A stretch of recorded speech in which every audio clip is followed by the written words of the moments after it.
Hello and welcome back. In the last few classes, we have studied the algorithm for DFS, BFS, DISTA, and primes. In this class, we will look at the C implementation of these algorithms. So ideally, when you know the algorithm, you should be able to implement on your own.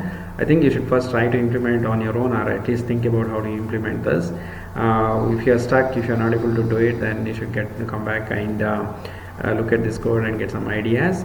And so this is not the only way to implement. This is one of the ways of implementing. You can try your own and probably have a better implementation of these algorithms. And once you understand these algorithms, you should be able to implement this on your own in your favorite programming language. So the idea here is to show one way of implementing, not necessarily the best way to implement these algorithms.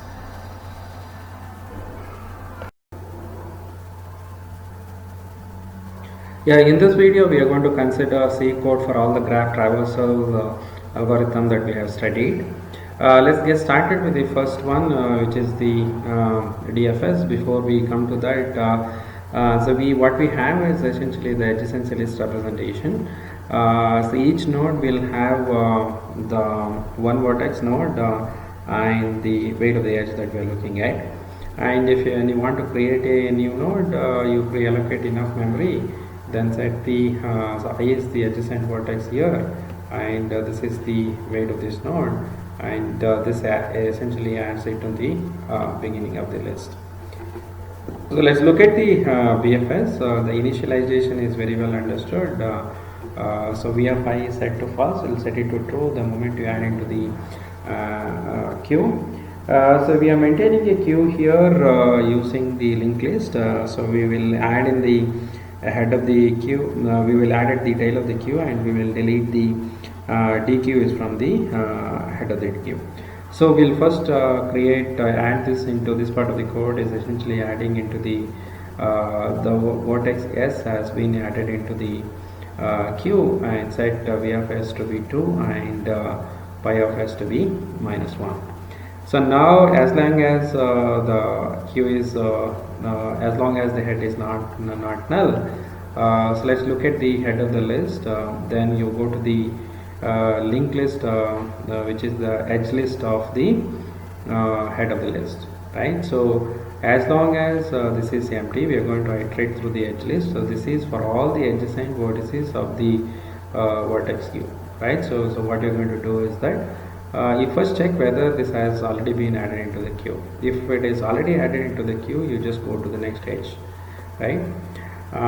If it is not added into the queue, then we will add this into the queue. So in order to add into the queue, I created a location. So this tail next is so whatever is the tail is equal to tail next. So this is the next pointer that we have. And so you are basically creating a node and adding it to the tail of the linked list, right? That's what this part of the code does. So basically this 4 lines will indicate that you are adding this node into the queue. After that you set the V of E to be true, and the pi of the vertex that you just visited is equal to the head of the head vertex, right? So here this is our vertex U and this is our vertex V. So once you are done with this, then so head is equal to X. Next we'll take the next element in the queue and continue. So this is the implementation of VFS. Let's quickly look at the implementation of DFS. The initialization is same as the case of VFS. After we do that, we created a node. So here we are maintaining a stack, and so we are going to add and delete from the beginning of the list. So when you delete it, also when the head of the list is not empty, you just look at what is there on the top of the stack.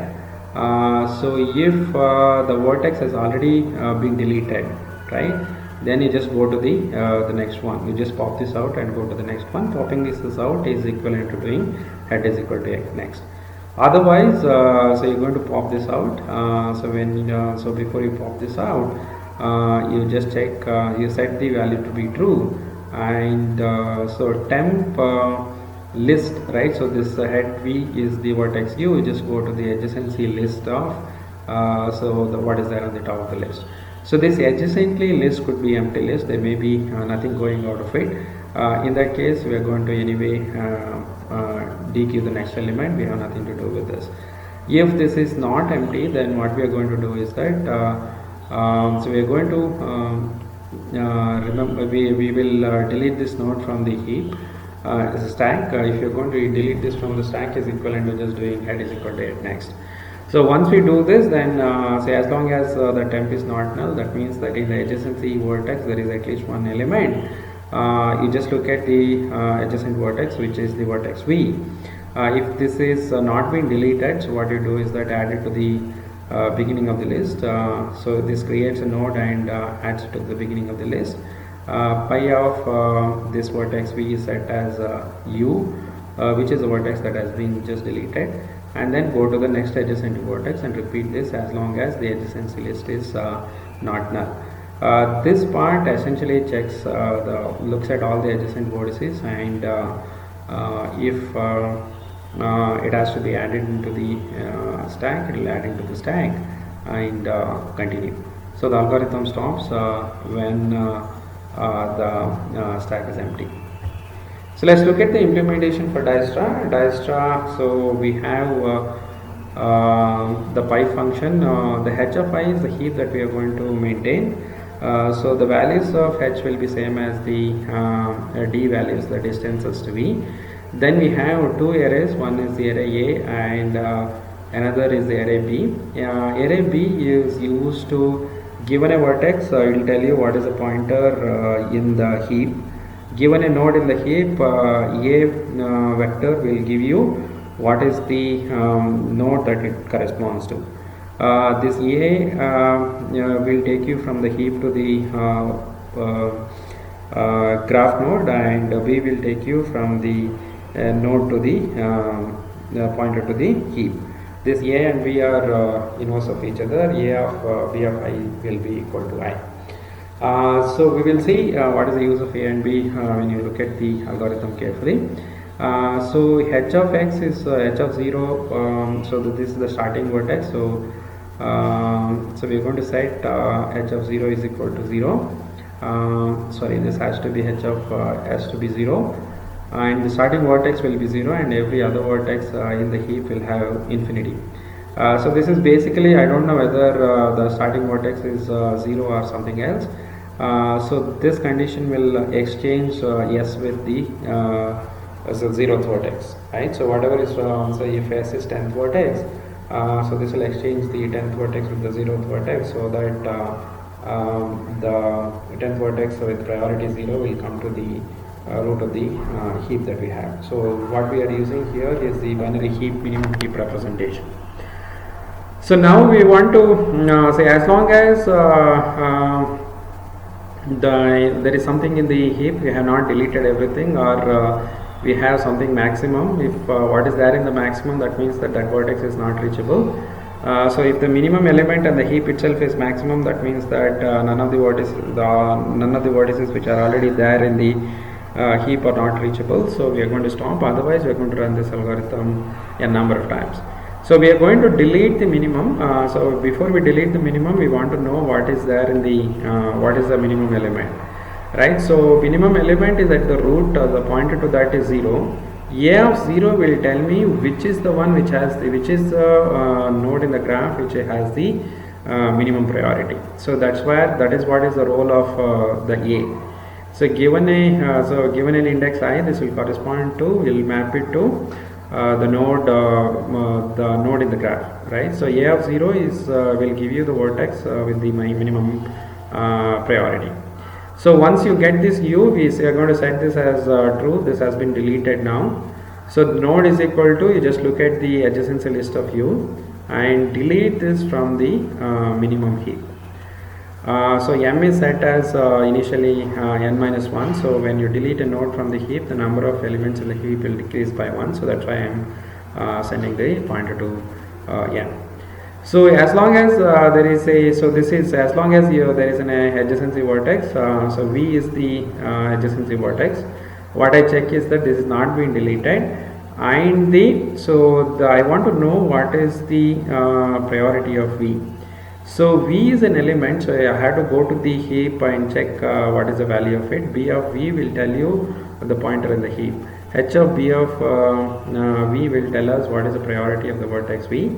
Similarly, H of B of U will tell us what is the priority of the vertex U. If the priority of the vertex V is greater than the priority of the vertex U plus the weight of this node, so in this heap we are going to decrease the value of the vertex V to value of the priority of the vertex of U plus weight of this node, and then set pi of V to be U. After that, you just keep repeating this for every node in the adjacency list, right? So you just go to the next node, check whether this has been deleted. If it is not being deleted, then you check whether the edge can be relaxed. If the edge can be relaxed, you can relax the edge by calling the decrease key function. So if you want to implement the Dijkstra's algorithm, it's exactly same as the, if you want to implement the Prim's algorithm for minimum spanning tree, the code is exactly same as the Dijkstra's algorithm. Only thing that you need to change here is instead of h of I plus and plus here, so what you need to compare is the priority of this vertex V, whether it is greater than the node weight, right? So if it is the case, then you decrease it to the value. Earlier we will be considering plus the priority of the node U. So we will not worry about the priority of the node U here, but just compare the edge weight, and if the priority of the vertex V is greater than the priority of weight of the edge, then you decrease the priority of V to be the weight of the edge U comma V. So the rest of the algorithm is exactly same. So you have to just so you have to just remove this term from, delete this from the Dijkstra's algorithm. What we get is the code for the Prim's algorithm for finding the minimum spanning tree.